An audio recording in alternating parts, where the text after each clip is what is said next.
Our second panel is Building Tolerance. It is my pleasure to introduce another past president of the U.S. Conference of Mayors, Mayor Don Plasquelec, the mayor of Akron.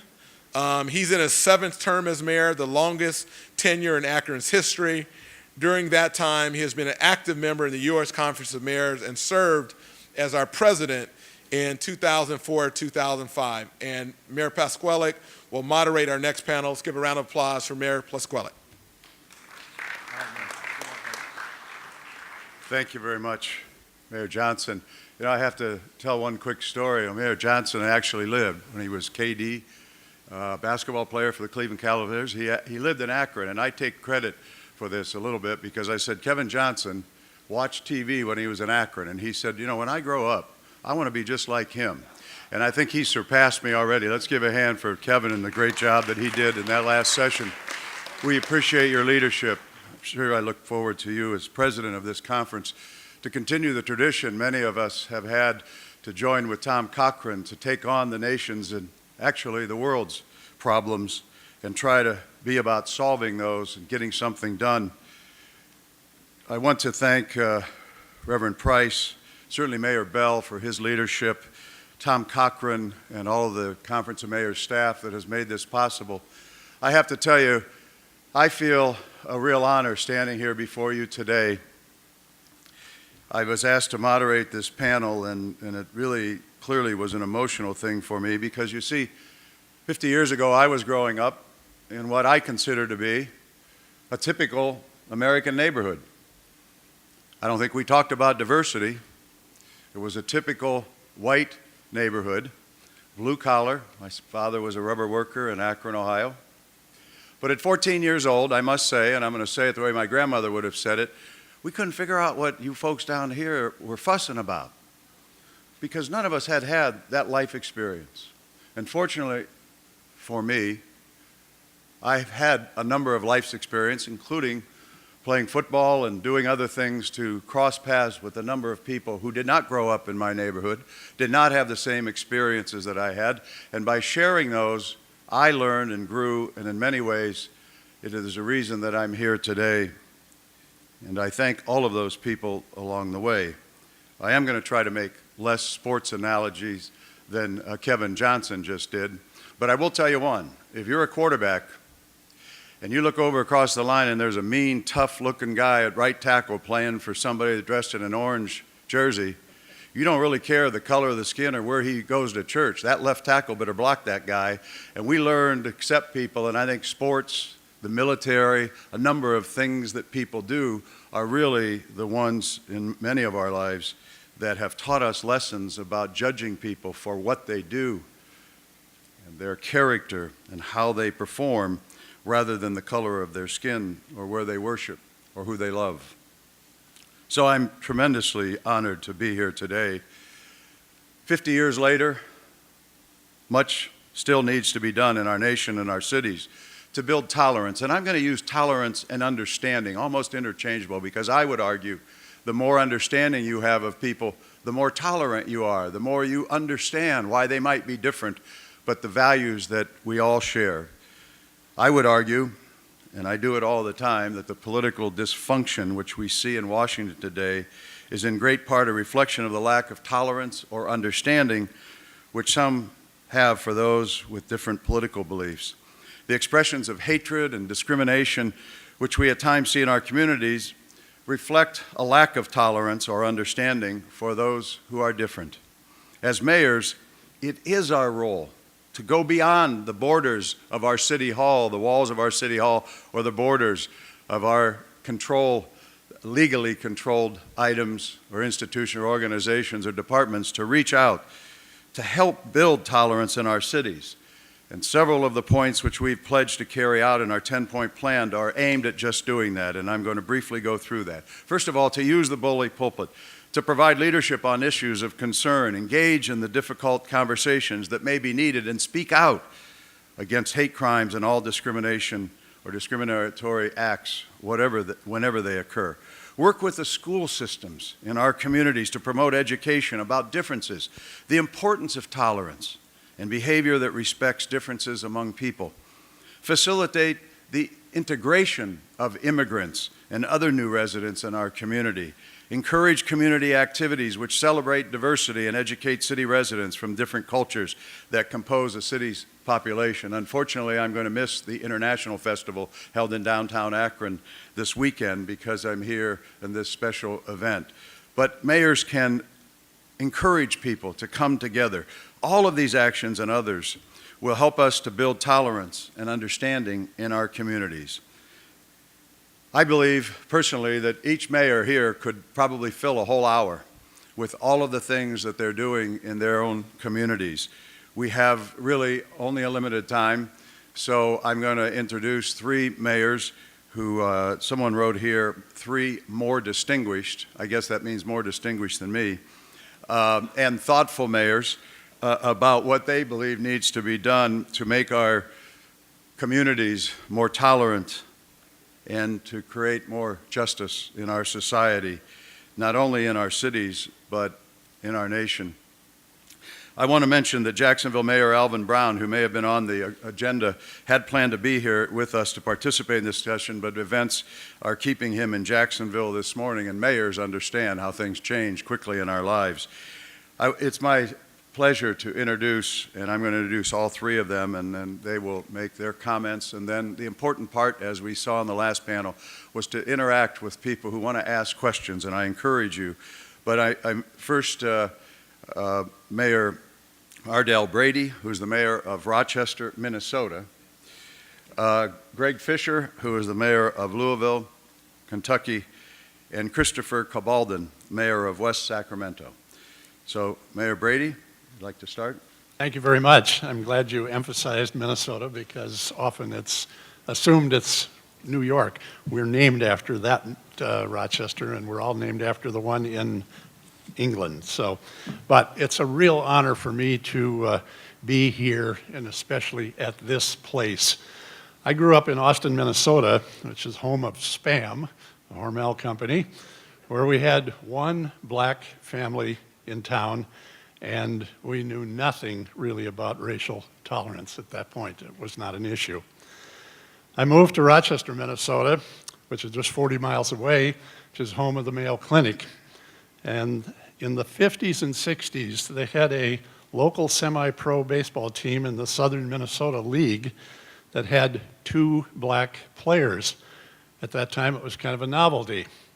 One was Sam Jones, who had pitched a no-hitter in the Southern Mini League, and then later pitched a no-hitter for the Chicago Cubs, and he was the first black player to pitch a no-hitter in the major leagues.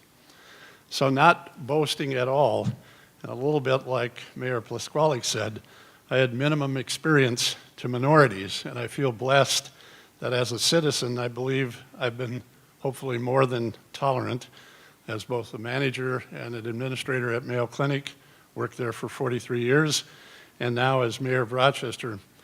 In fact, I wish we all could be more tolerant, civil, and be accepting of all, respect, and as Mayor Don just said, understanding. A challenge in Rochester is that we have residents that wish Rochester was like it was 50 years ago. Few minorities, and specifically few blacks. Rochester today is about a city of about 110,000 people, and it's grown by 24% just between 2000 and 2010. So 85,000 up to about 107,000. In that time, our black African population has grown, and our Latino Hispanic population both have grown about 115%. From about 6,500 to 7,000 persons, respectively, in that. 21% of our population now is what we call minority, based on census numbers. And from the theme back from the National League of Cities, we have this particular sign that says, welcome, we're building an inclusive community, obviously much bigger than this. They're at the roads coming into Rochester. And with a major IBM facility and Mayo Clinic, and Mayo with their 35,000 employees, the continued growth, i.e. jobs, requires us to be welcoming to all people. And I think we are. Mayo Clinic has an ambitious initiative, which is called Destination Medical Center, that is pledging $3.5 billion in development over the next 20 years and another $2 billion in private development, with an estimated 35,000 to 40,000 jobs from that. Mayo has also built and added a Rosa Parks Pavilion, and which has been something very new in the city.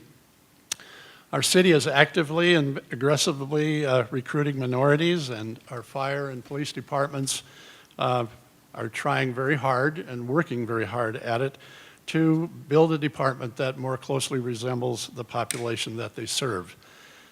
I work very closely with our school superintendent, and as was mentioned earlier, many of us do not have direct responsibility. I do meet regularly with the superintendent, especially as it relates to our minority students. And together, we're working on very innovative ways to close the achievement gap.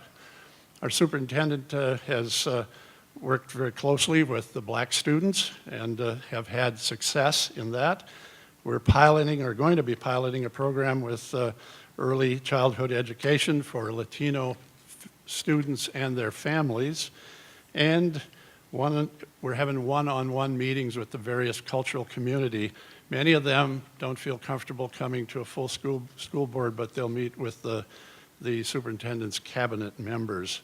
So, and also we're having a positive impact, obviously, which we all know the data, to reintroduce the arts into the schools for all students.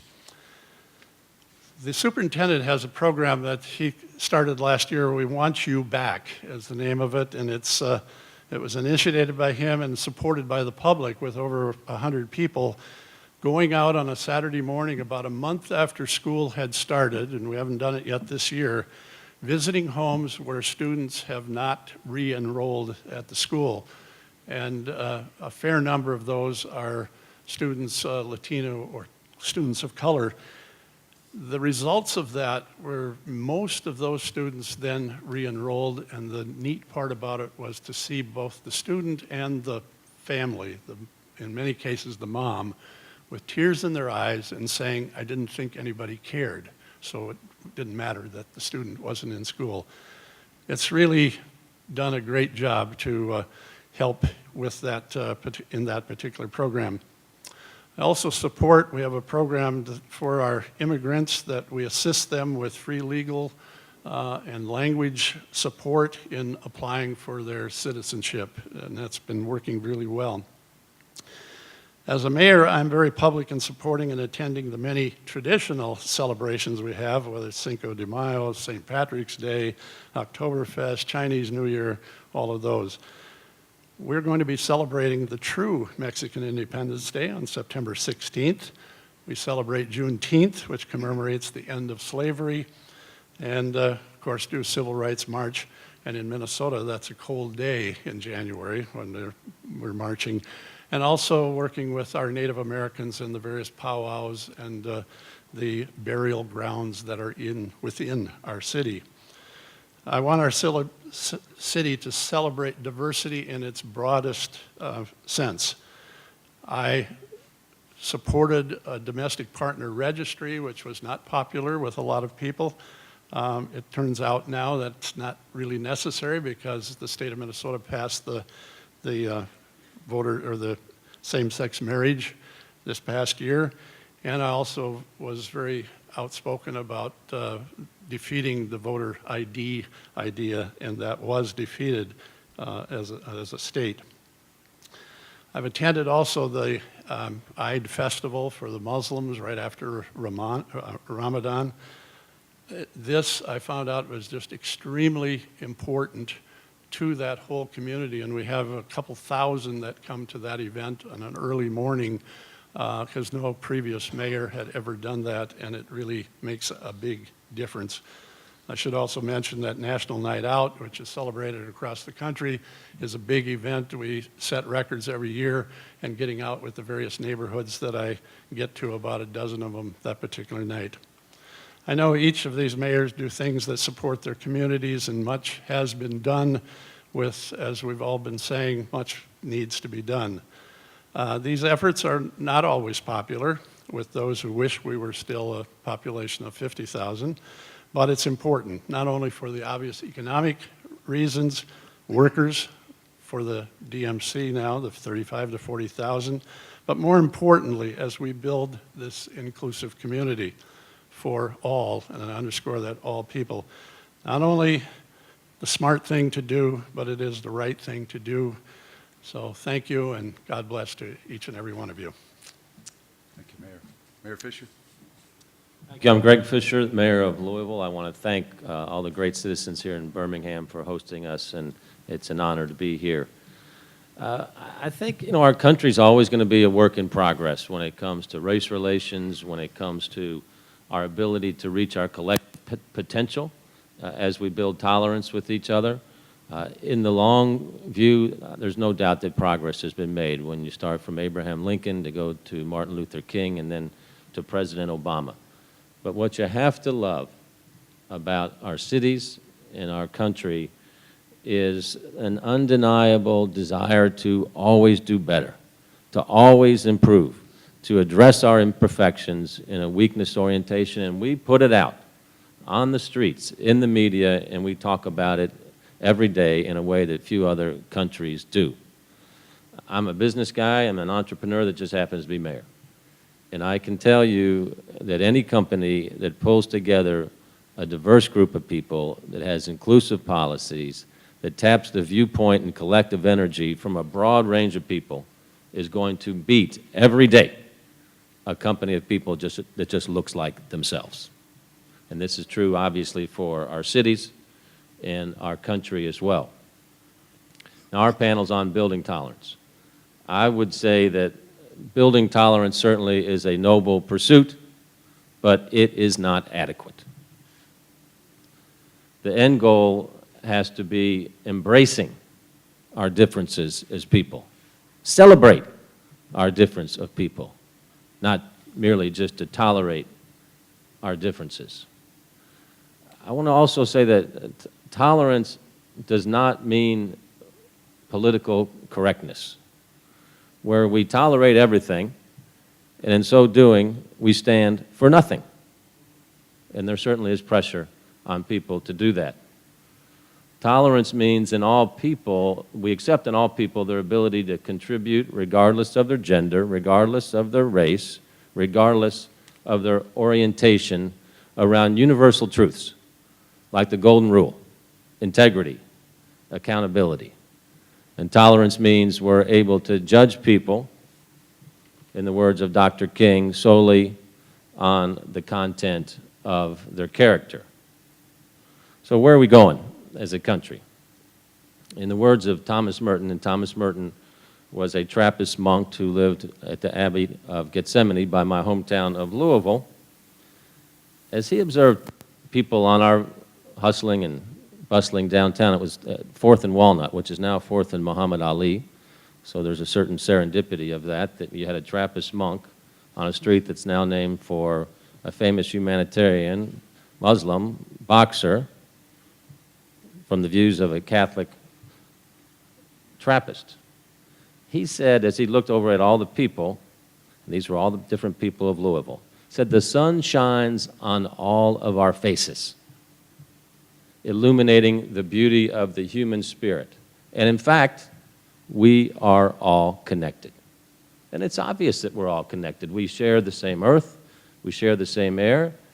From a governmental standpoint, we're all the same family. We pay taxes into the same body. So as I tell people, whether you like it or not, we're all connected. And we have to figure out how to get along and celebrate each other. In Louisville, we intentionally, every day, celebrate our differences through many actions. One might be our renowned Festival of Faiths, where we bring people together from around the world to discuss all of our different faith traditions that all share the same principles. But we recognize we have many faith traditions, but in fact, we have a common heart, and we celebrate that common heart. Through our Give a Day week of service, just this past April, over 115,000 people volunteered with friends and strangers, helping each other in a spirit of compassion. Compassion raising us up. And Louisville has been named the International Model City for compassion. So progress is being made. You see more and more people have friends with different skin color. And we know that when you meet somebody and you go into their homes, you understand that first we're members of the human race. That's the important issue. All other differences pale in comparison to that. And every day throughout our country as well, because in Louisville, about every 6 weeks, we naturalize 100 people to become American citizens. People from Cuba, from India, Somalia. And as I look in their faces and their eyes, and it's a tremendously emotional experience, what I see is I see the very ideals that our country stands for. This is a country that embraces differences, a country that's growing every day through naturalizing citizens that embrace these differences as well. So, yes, we have challenges, but progress is being made. More work remains to be done. Thank you, Mr. Fisher. Christopher Cabalden from the city of West Sacramento, and unlike Rochester or Birmingham, we're not named after any cities in England. We are named after Sacramento. Both Mayor Johnson and I were not alive at the time of the bombing at this church, or at the hatching of the civil rights movement. And yet, in a lot of ways, neither of us would be here today if it weren't for that movement and for that day in September of 1963. I know for me, I probably wouldn't have been born. My parents wouldn't have been allowed to be married in most states in this country, absent the movement here in Birmingham and in the rest of the South around marriage equality of its own time. My father being the son of immigrants from the Philippines who were farm workers who every day had to go drink at the fountains in Stockton, California, where a sign said no Filipinos allowed, but could never have married the white woman from Michigan who became my mom. And then when I went to school, and the Freedom Riders had come back from Alabama, so proud of themselves in California, and then turned the lens and the mirror back on our own community and realized how deeply segregated Los Angeles was. And I was part of the very first desegregation school ever created in Los Angeles, actually the first magnet school in all of California, because my parents wanted me to understand where and why I was here, and why integration mattered, and why rights mattered in our community. And it was that moment of coming off the bus at my voluntary desegregation school in Los Angeles with all the cameras and all the reporters and all the activists and all the protesters when I was just in 7th grade that ultimately led me to get my voice and to become a mayor in my own community. And so in all the ways that matter, both being alive and being somebody who speaks out today, it was the movement here that forged me as a person and made possible what has happened. And that's true for a larger community. As Mayor Johnson mentioned earlier, the U.S. Conference of Mayors just in 2009, building on our long legacy of activism and leadership in this country around civil rights, adopted a sweeping proposal for full equality and justice for gay and lesbian Americans, including marriage equality, but on every scope. Work that couldn't even have been conceived of prior to the civil rights movement because we didn't have a language for civil rights. We didn't have the word. We didn't have the infrastructure. Not just the path, but the road and all the sewers underneath, sewer lines underneath, and the cable lines and the telecommunications were all laid by the civil rights movement. So that when it came time, when finally the door opened for the possibility of equality for gay and lesbian Americans, it was simply a matter of finding all the laws where it said race, color, or creed and adding in a protection for me. It couldn't have been done without the civil rights movement in the first place. That whole infrastructure created the possibility that equality could be achieved, and achieved within my own lifetime, begun and won within my own lifetime. And sometimes we think that this is some sort of linear process. And I worry about this with a lot of young activists today that think that it's a natural line of progress from hate being replaced by tolerance, then being replaced by rights, and then justice, and that it's all just inevitable. And that activism is just about putting up a Facebook status update, maybe changing your profile picture for a day, voting for one person to be president, and then going back to your life and expecting it all to change. That we don't understand what really what's always had to happen for rights and justice to occur. that we expect that just a court will make it happen someday, because that's what we read about in our textbooks. Oh, the civil rights movement, there was here's some pictures from Birmingham of one day, and then a court decision, boom, rights. All of the struggle, all of the death, all of the injustice that preceded and followed the bombing at this church are not told, or they're told in a little box with a picture. But our understanding of what is involved in really securing rights for everyone in this country that have benefited from the civil rights movement is something that is critical that we explain and that we explore more, so that we don't simply have this consumer idea around what civil rights are about, that we just buy it with our vote or with an ad or with a Facebook status update or a tweet, but that we buy it with investing our soul by challenging one another and by tackling them one at a time. It drives me crazy when we talk about you can't have justice unless you solve poverty. You can't have justice unless you solve preschool. You can't have justice unless you solve tolerance. Yes, you can. You can have more justice. And when we say you cannot have justice until you've solved every other problem, which eventually we get to mental health and to education and to everything else, what you're really saying is you can't have justice. And that is not that cannot be acceptable in this country. We have to be good enough to tackle all of those at the same time. They all matter, and what I think I learned from studying and learning and exploring Birmingham was how nonlinear this all is, and how people arguing and fighting in the chaos of the struggle. Not some consulting firm coming in with all the activists in Birmingham and saying with a bunch of butcher paper on the wall, okay, what's our strategic plan? And who's going to do what, and how's that exactly going to play out? No, it's people arguing and fighting in turf battles all of the time, looking for and exploiting the opportunity that was in front of them at that moment. And that is the nature of how struggles that really matter work. Now, we know this in cities, because the civil rights movement is it's not mainly about the national struggle. It is about what occurs in cities. The fight was about buses. It was about toilets. It was about parks. It was about zoning. It was about police. Those are municipal issues.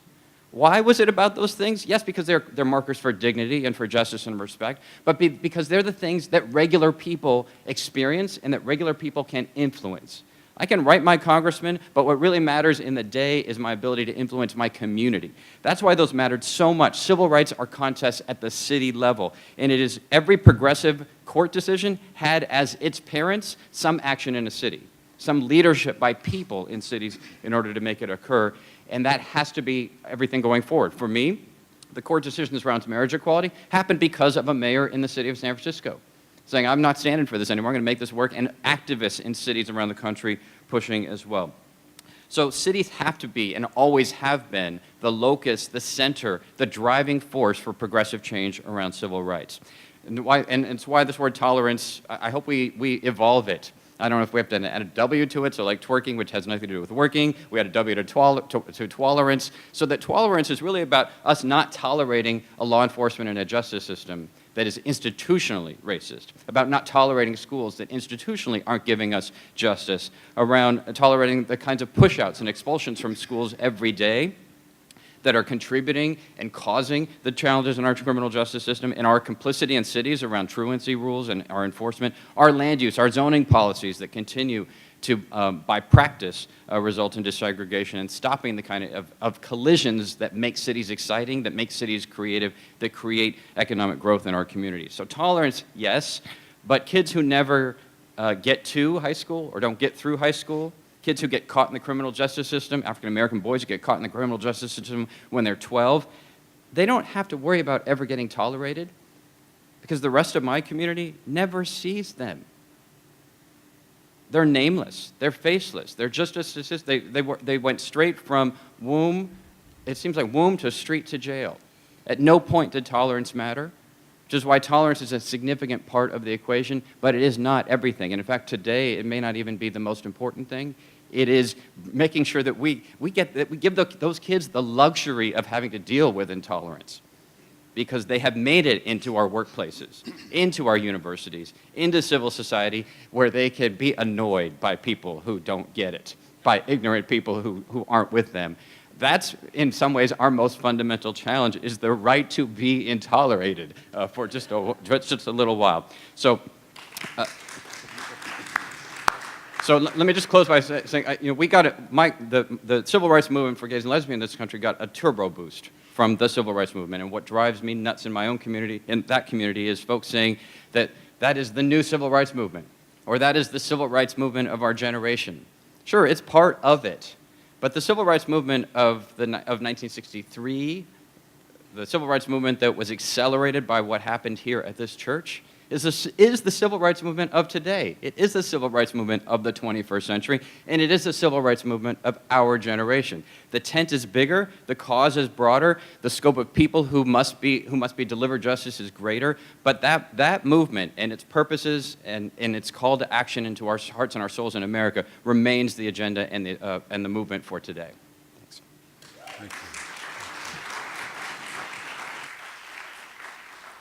I want you to think about some good questions. I'm going to lead off with a couple, but I want to pick up on something that Mayor Cabaldon said, and it's almost beyond belief for me as I talked about my growth and thinking that things were going in the direction that they should. But not too long ago, probably within the last decade or so, when I appointed the first black police chief, after having appointed the first black fire chief, I realized about a year later that two friends of mine stopped talking to me.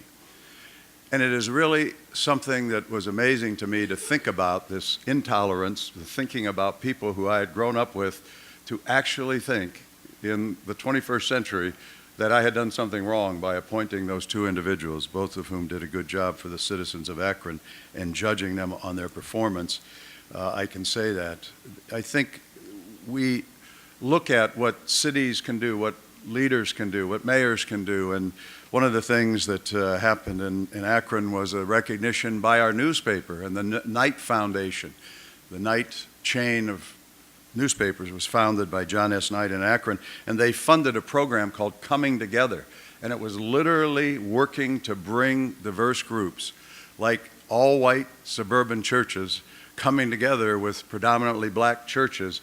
And that example across the board, bringing together middle school kids from, yes, third ring suburbs into the city of Akron to visit with middle schools that were predominantly black, created this sense of understanding that is vitally important. And President Clinton recognized us when he came to Akron in 1997 with his first town hall meeting, talking about race relations in this country. So we move along this process of saying, what more can we do, no matter what our progress and what we've done successfully. But what is it that we can do, mayors, local elected officials, to influence more of the national discourse, national discussion, to get people to be more tolerant or understanding of different views? Any ideas on what we should do or can do to bring the national recognition? I'm going to call on Louisville because you're the biggest city, and sometimes Washington only listens to big cities. I don't know who they listen to. I think that's part of the problem right now, that the disconnect between Washington and our city seems to be pretty immense. So, speaking for most mayors, we're just kind of taking care of business on our own. And this work has to be intentional. Or people tend to go to churches with who they go to churches with, they party who they party with, they go to school who they go with. So the role of a mayor has to be, how are we going to bring our city together? How are we going to celebrate who we are collectively and not individually? And I know it sounds so elementary, but in our cities and all the other cities I see around the country, this is still very much a work in progress. So when you take a simple act, for instance, let's say one of our driving values as a city is the value of compassion. How can we be an even more compassionate city? And we bring that to life through service work. We have a big week of service called the Give a Day, Mayor's Give a Day Week of Service. Can you give a day? Can you give a couple hours? Everybody can help somebody. And so I said, let's set a world record for compassion. I didn't know what the world record is, but as mayor, you can say things like this. And, so we have 115,000 people come out, friends helping friends, strangers helping stranger. And then I proclaimed that we set a world record for compassion. And as mayor, you can proclaim things, and people believe that. And now cities all over the world are saying, how did you set this world record for compassion? What did your city do? And I say, I will help you beat us as the world champion, because that's what compassionate people do. But my point is during this week of service, you look over and there's somebody from a different part of town that looks different from you, that before you might have just passed by and you never saw him. But now you see him as a man with a family, with kids that have the same challenges as your kids, and all of a sudden we relate to each other as human beings. And I don't know if we call that building tolerance or embracing our differences, but what I do know is it builds the strength of your city. And cities require strength, just like states and countries do, because we'll always be tested. It might be on the economic battlefield, it might be in social justice, but when we have that strength and collective knowledge of who we are in the heart and the soul as humans, we can rise above any challenge. So the simple act of service, where you might think, oh, I'm just going to help for a couple hours, really is much bigger in a civic contact, in a strong statement of citizenship that we require in this country to keep the kind of strength that the United States has, where everybody says, I'm not just a taxpayer, I'm also a citizen. And that means I contribute to a collective good that's bigger than me. And I do that with my time and my talent and my treasure. Mayor Brady? Well, we all know it's very difficult, it seems, to work with Washington, D.C., but one example I have where it's really worked well for us, and this is just one with this particular senator, Senator Amy Klobuchar, that we have, who, regardless of what your political view is, she's doing an outstanding job. But the Catholic Sisters in Rochester really took on the whole issue of human trafficking with young girls, mainly young girls. Had a whole seminar on it that I participated in, and I did say to the sisters, I said, you got to remember, this is a Lutheran kid talking to the sisters too, so that was always kind of interesting for me. But I said, let me talk to our senator. And Senator Klobuchar, when she first came into office, she told her staff person that's in Rochester, whenever Rochester wants something or the Mayo Clinic wants something, you better be there and let me know. So we have that good relationship with one senator anyway. But I told her staff person, and he immediately talked to her, and she's been back with me, and she's introducing some legislation to really facilitate and help with that whole problem. And so there are sometimes those rays of hope that come from good relationships that you do have, but you know, in the bigger picture at times, it's just, you know, becomes very frustrating as to what you can do with both state and the federal, but there is that one good story that I have, that relationship with her, and it's other things as well, where she ends up winning each time she's run with about 75%, so I guess she's doing the right thing for the whole state, but again, there is that one thing, and you can't forget that one. Well, I would say also part of the challenge at the national level is that the federal government just doesn't, they don't get cities. Even though most Americans live in cities, you know, almost all of our gross national product comes from cities, they just don't get it. Yeah. Or they assume we'll just take care of it and they can go off and you know, play games and argue. And so when issues like CDBG that was mentioned, the Community Development Block Grant was mentioned earlier, those are resources that are really critical towards creating integrated neighborhoods or upgrading neighborhoods or creating equality among neighborhoods. That's not seen as a priority for so many federal policymakers. And so drawing that kind of line is critical. But also helping them understand the economic implications of those decisions is a key action. But I agree. I don't think. Oh, and the other is to get out of the way, right? So Mayor Pasquale is quite aware that the federal government, with all of the mandates and the sewer system costs and everything else, all that sucks the resources out of our systems. And basically, the federal government looks to cities as though we're rich because we're large. But we're large because we represent a lot of middle class and poor folks. They don't have a lot of money. It's just a lot of them happen to live together. So the federal government says, hey, then you ought to, we want to clean up the air. We want to clean up the water. You just go do that. You pay for it since you have all this money. And like my constituents don't actually have that much money. And so thinking about how federal policy institutionalizes discriminatory policies and finance mechanisms by hitting cities harder than other parts of the country, I think is a big part of it. But it can't just be about the feds. We have a lot of tools, and I think most of them at our disposal. When I was, sort of looking at what Bull Connor did with the powers of city government to enforce segregation and evil in his community, I thought, well, what if, am I using those same powers as strongly, as effectively, as determinedly on the opposite side of the equation? Because he did a lot, and he just had police and fire, libraries, and schools. I have those things plus sewer and water and a lot of other stuff at my disposal. And they all have implications, subtle but important implications about where are you going to build who's going to get off septic tanks and onto sewer? Who's going to get the new bus line versus the new light rail line?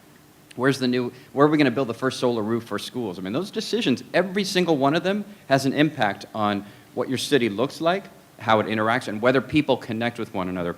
Because what I never had to do growing up as a kid when I was 18 was to say to my parents, get them around the dinner table and say, hey, guess what, Mom and Dad, I got something to tell you. It's going to be uncomfortable. I'm Filipino. They kind of knew that, right? No moment happened, but the people next door didn't know that. Nobody, that was always part of their experience. When I had to tell them, hey, guess what, I'm gay, and they're like, we love you anyway, I was suddenly instantly integrated into their lives, inextricably. And whether it was for gays and lesbians or for women, we are already integrated, right? There's no avoiding us. And so when you watch debates in the legislatures or Congress around rights, and people stand up and say, hey, but it's your son, it's your daughter, that you didn't know before, now you can change your mind because you've just discovered that. We don't have that experience when it comes to race. And so part of the point of the city is to create those experiences, to create the unintended, unanticipated collisions in a good way between people, whether it's in the workplace or in the park or in the library or in the dense housing development, wherever it is, our job as mayors is in part to create, not integration in the classic legal way, although that's part of it, but really to create the opportunity for people to bring each other into their lives. That is so essential towards the changing of hearts and minds and souls and ultimately some of these policies. You know, we have heard a couple of other words used here. I used understanding as part of the meaning of tolerance. You just mentioned experiences with other individuals and things in your life. Mayor Brady, you mentioned good relationships. I would be remiss if I didn't mention, and some of you mayors especially will understand this, that I'm joined with a longtime serving council person who served as council president, Marco Somerville. And I would describe it that we had a relationship that went beyond tolerance. Most mayors just sort of tolerate their council members.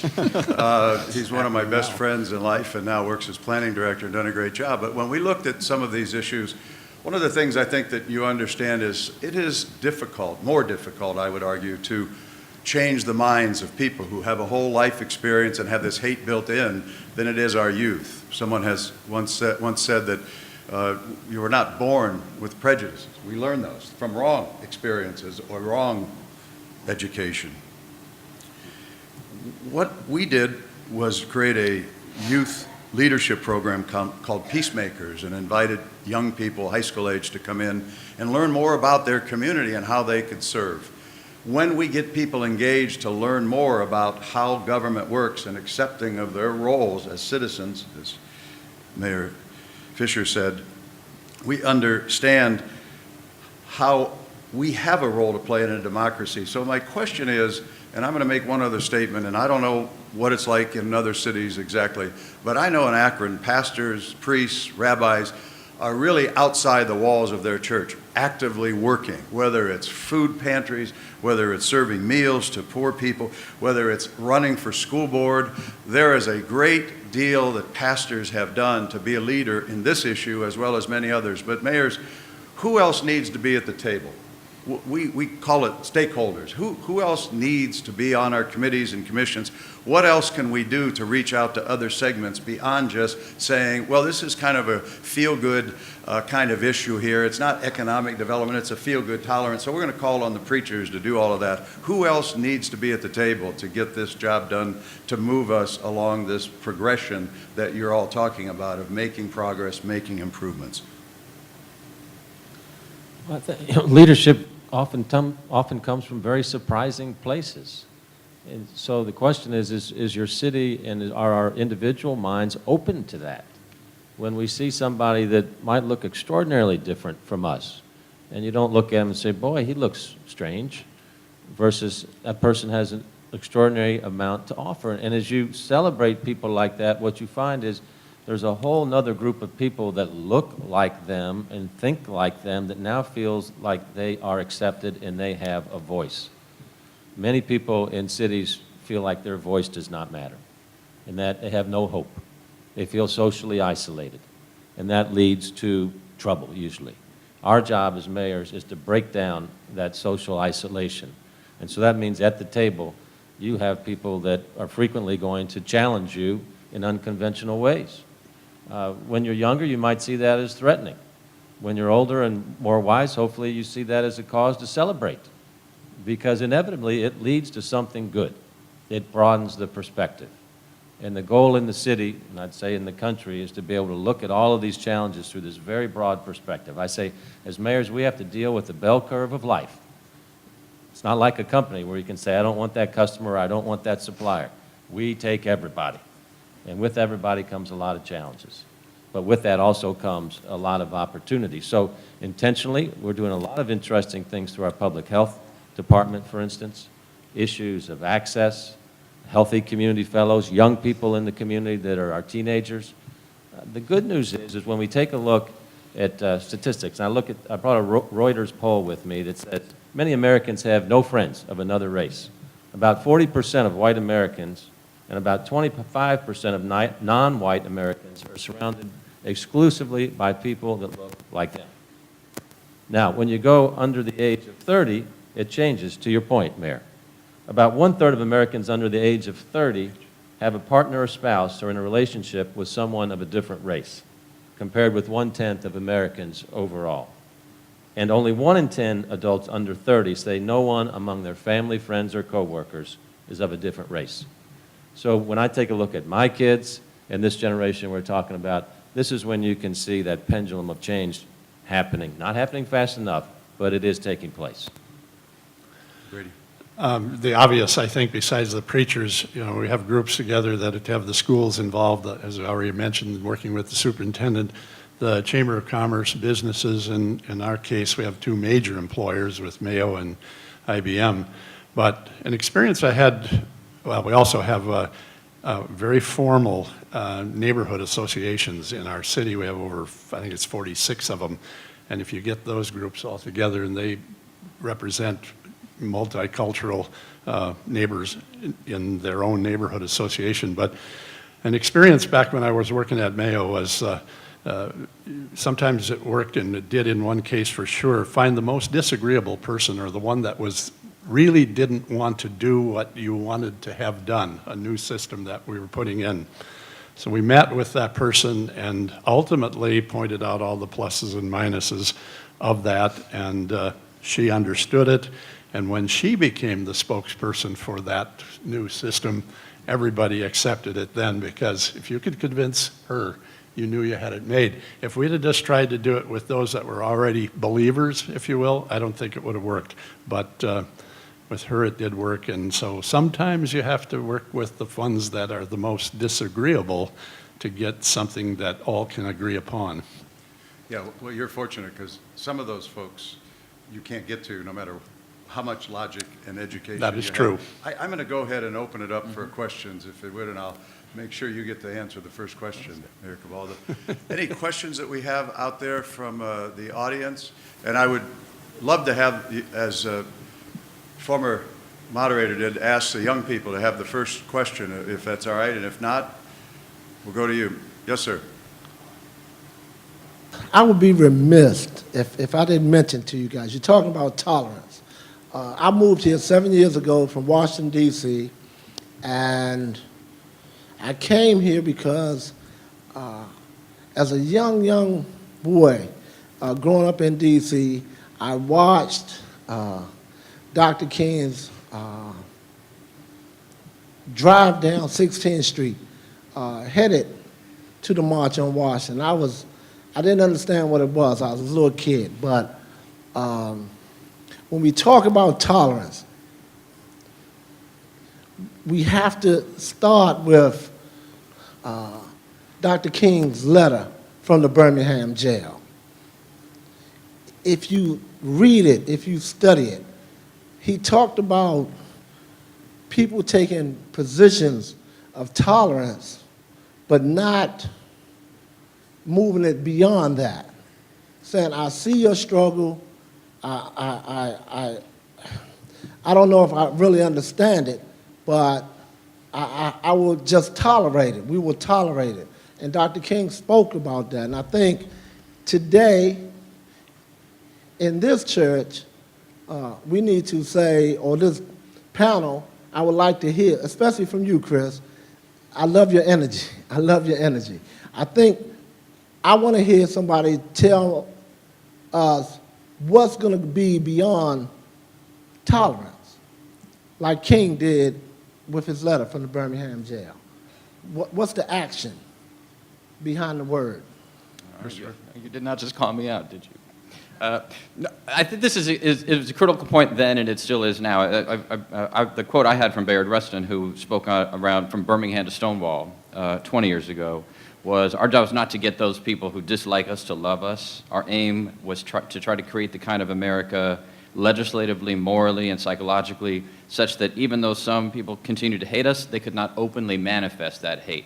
That has been our agenda. It has to still be in many ways, but that is not enough any longer either, because the open manifestation of the hate is mostly not allowed under the law, and even in places like California, where I'm from, it's not allowed in daily discourse. But it doesn't have to be, because we are living on top of a set of laws and institutions and economic structures that were created when hate was manifest in all of them. And so to simply say, okay, now we're going to start over, but we're leaving the entire infrastructure underneath that the same, when our laws about zoning, when our priorities about how we deliver transportation, I mean, just the basic things like that were all derived from that period. The great investments in American cities and our infrastructure, the technological change, the changes in industry, all occurred under a period of both institutional and overt racism and discrimination and hate. And so we have to look at all those pieces as they happen. But they don't come to us in the way they did from Bull Connor as, I hate blacks, or I hate gays, or I hate women. It's not so easy anymore. And in fact, even the sort of the 1980s, 1990s approach where we would get policy stuff at the city and folks would say, well, I notice in your document it doesn't say diversity anywhere. Somebody just discovered through Microsoft Word that you could search for words. And it doesn't say diversity, and we are here protesting as stakeholders. It should say diversity somewhere in it. Okay, that's fine, but what does it actually say about the outcome? What about the results? What about the actual thing that we're talking about, besides just mentioning the word so that we feel better about how tolerant we are? And so part of the challenge today is to be a lot more sophisticated around those other policies. So that whether it's pastors or community organizations or students or others can look at a zoning ordinance that doesn't say race anywhere in it and start to analyze, okay, what do the key things mean? When they say we don't want more than 12 units per acre, what is that really saying? And what is that intended to do? And then be able to step up. When you say, no, we don't want our rail line going anywhere that doesn't have this proportion of corporate offices on it. What does that really mean? And when we talk about how to address crime in terms of improving the effectiveness of law enforcement and identifying problems before they happen, well, how? We have to do that, yes. It's very important in order to protect folks on the street, but how we do that matters a great deal. And so being able to deconstruct all the other policies that are happening at every level of government, but especially in communities and cities, in ways that uncover, that unearth the sort of very hidden, not intentionally necessarily, but hidden because of just the history of where race and poverty and all sorts of these other issues come into play, is really a challenge for every stakeholder coming to the table. So it's no longer just about who comes to the table, but what is the lens that they're bringing and what are the tools that they're bringing in order to be effective at uncovering just these issues. So I think, the tactics, the laws are very important. I think the benefit that we all can have as leaders in our community, especially as mayors, is to create the conditions for the conversation, to be leaders in secular ethics. When I became mayor 2.5 years ago, in my inaugural address, I spoke about a city of lifelong learning, a city of health, physical health, mental health, and environmental health. And I spoke about an even more compassionate city And my political advisor said, do not talk about compassion. It'll make you sound weak, and political leaders are supposed to be strong. And I said, I think it requires more strength to talk about compassion than it does to be angry or skeptical, cynical, a critic from the couch. And what I've found is that compassion is the one thing that I can get everybody to agree on. It doesn't matter, Republican, Independent, Democrat, Tea Party, black, white, yellow. Everybody nods their head when I talk about compassion and the need for a city to be a center for compassion, because that's what creates a context for social innovation, which leads to technical innovation, which leads to jobs. So while it's important that we put all of these frameworks in place, and I see young people in particular always are looking for the big answer, that one thing. My one thing is just say, be compassionate. That's what makes people happy. That's what's going to make you happy. We see that all over the world. What is that one thing that we can do to connect with you as a human being? And if everybody does that, all these other problems go away. So sometimes we get complicated and we get all caught up in the particular details, but we can come back to that one thing in a city, every day, in a country. Be compassionate.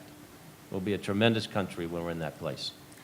Let me address that if I could too, because I think it's like everything that mayors face. It's a complex set of circumstances, and we're doing police and fire and managing them and still trying to figure out how to fix the chuckles. And by the way, we're dealing with our university president, encourage them to do something, and sometimes we're superintendent of the schools. So there's a lot of different parts to that, and I would argue that the population, just like students, don't all learn at the same rate. So building tolerance is the minimum that we need to work on for some people while we're building beyond tolerance, which is what your question is, with other folks, and you got to bring them all along. That's the way I look at the answer to your question, and mayors have to address that in different ways. We have the gay games coming to Akron and Cleveland, but there were 2 national incidences of hate crimes right in Cleveland, and it's demoralizing in many ways while we're out touting some of the things that we've done, and a year from now, the gay games, international gay games, thousands of people will be coming there. So there's different levels all of the time. While people are working, trying to make their experience more valuable and enjoyable, here are other folks doing things that we have to bring everyone along, I think. And the level of learning, the level of their education on issues is different, and it depends on what your circumstance is, but I think you have to address all of them, and I appreciate the question. Young lady, I think we have time for 2 more. Go ahead. Yes. I truly believe the next step after tolerance is unity. My name is Arden Blackwell, and I am a native of Birmingham, Alabama. In 2006, I founded the Unity Club at my alma mater, Homewood High School, and I'm working on expanding that to a much larger organization. My question is for you mayors. And what suggestions do you have for strategies or incentives to get corporate America and government officials to come together and work together on initiatives that already exist in so many different areas of the city, even when it may not be beneficial? So what incentives or strategies do you suggest for people who actually are actively trying to unify their cities and organizations to get support from government and corporate America? And I'm going to ask the mayors to do that sort of in bullet points. Have them create mentorships where these young people that don't look like who the corporate structure is come in. Have them coach them, have them develop them through their system so they can appreciate the challenges that we have in all of our cities. Any other bullet points? I would agree the same. We have different groups that are organized around the youth and get them involved. And I know just one event that's really made a difference is, call it Youth on Tour at the Capitol. And we have over 100 youth of all nationalities, cultures, races that go up there and meet with the governor. I always go along with it, pay for it, the buses, all of that. Those kind of things, I think, to get the students engaged in government, to know what that's about, invite them to our council meetings, et cetera. They'll find out that maybe it's not something they really want to do, but it's good. So I would skip the case statement in most times, and go right to the action. Or for corporate leaders, for political leaders, for others, in most places who get this now. They get the need and the why. They also understand why it's economically beneficial for them as a company.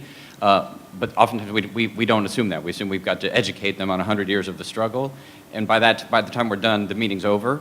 And so getting right to, here are the 4 things I want from your company, or that your company could do that will help diversify the startup community in our area. We've got a bunch of coders coming together to do entrepreneurial work, and it doesn't look like our community. And here are 4 things that we think your company can do, whether it's providing a mentorship or an internship or deploying some coders to help. Whatever it might take, you've got to declare that out at the very beginning, as opposed to telling the story. Get right to the point about what it is that you think will bring real resources to make change happen. And I don't know who said this originally, but remember, the best social program is a job. So if we can create jobs, good things happen. I also would add that I think in today's world, especially in corporate America, they always talk about measurables. And as much as you can build that in, the problem, as I've learned, much of the good things in life you can't really measure, not in the kinds of measurements. So there are some things that if you can, it helps to get them to explain why it is. For instance, leaving people out of the economic base of a community. That makes sense. If they're making, I mean, it makes sense to talk about, as the previous panel did, what you can do when you have everybody buying products, everybody being productive members of the economy. That measurable is important. It isn't always there. But as much as you can to build that into your discussion, I think it helps with corporate America. I think. Let me, no. This gentleman was here. Hold on. Do we have one more? I mean, I'm sorry, but go ahead. He's been standing there. Go ahead, sir. My name is David Wisdom. I'm here with the Auburn University representatives. Tolerance brings many thoughts to my mind. One of those is empathy. How can public officials inspire the hearts of the people of our nation to have empathy for one another, a level above just tolerance? And how can we have understanding for our fellow man? I'm going to turn it over to the panel, but let me tell you something, and I do not consider myself in any way in this level of speakers, but what you need to do is sit and listen to the next speaker, because Joe Riley will make you cry about issues that sometimes you can't measure, about bringing people together, and why downtowns are important, and place of space is important, and things. So if you can, listen. And if in this country, the times that we've moved the most, it has been some phenomenal human being reaching us inside to say the things that drive us to do more. And I would suggest to you, Joe Riley is one of those individuals. That's my answer. If you can top that, Mayors, No. you tell me. But go ahead. I'm gonna, Louisville, those big cities always push in. I'm going to go for a little city like West Sacramento. Mayor Cabaldon. Well, we have to model it, and that's a call on us, but it really is a call around sort of what we value in America and what we think of as leadership, whether it's at the city level or the corporate level or community organizations, where we pretend to be always perfect saints. And the problem with empathy is that it requires you to get out of that for a moment, to not think that it's all about your leadership or about your objectives, and also to be able to have some vulnerability and to be wrong, right? If you're really understanding someone else's experience at a level of empathy, not just reading the stats, then there's a chance that you might learn something, and that means that you weren't 100% right 5 minutes ago. We don't tolerate that much among our corporate and political leaders, and so part of it as Americans to expect our leaders to be evaluated on a different basis. But we have to model that too, and show that, and in some places be courageous, but also just show how basically human that is and how courageous it isn't, in order to really understand the diversity of experiences that are all around us every day, whether it's race or a variety of others that influence who we are, because the ecosystems that we are managing, that we're helping to lead and to inspire, are the collection of all those individual hopes, aspirations, and fears and excitements that we have to capture in order to channel the future of our communities. Can I ask one quick question, Mr. Mayor? No, sir, no, we have to bring this to a close. I'm sorry. Go I ahead. said, get people in schools. Yeah. Get people in schools to teach young kids how to read. If we get our kids at grade level reading, as a country, we'll be strong. First you learn to read, then you read to learn. Get people in schools to learn how to mentor kids. And last, empathy is not sympathy. The person that reaches out learns so much more about their preconceived notions and how wrong they were. That makes us all better. I agree. Mayor Nutter, I'm going to quote him, says that the strategy in Philadelphia on poverty is education. The strategy for violence is education. And I think in tolerance, you could say the same thing. It's education. I have to bring this to a close. Please join me in thanking the panelists, and I'll turn it back over to Kevin Johnson. Come on up.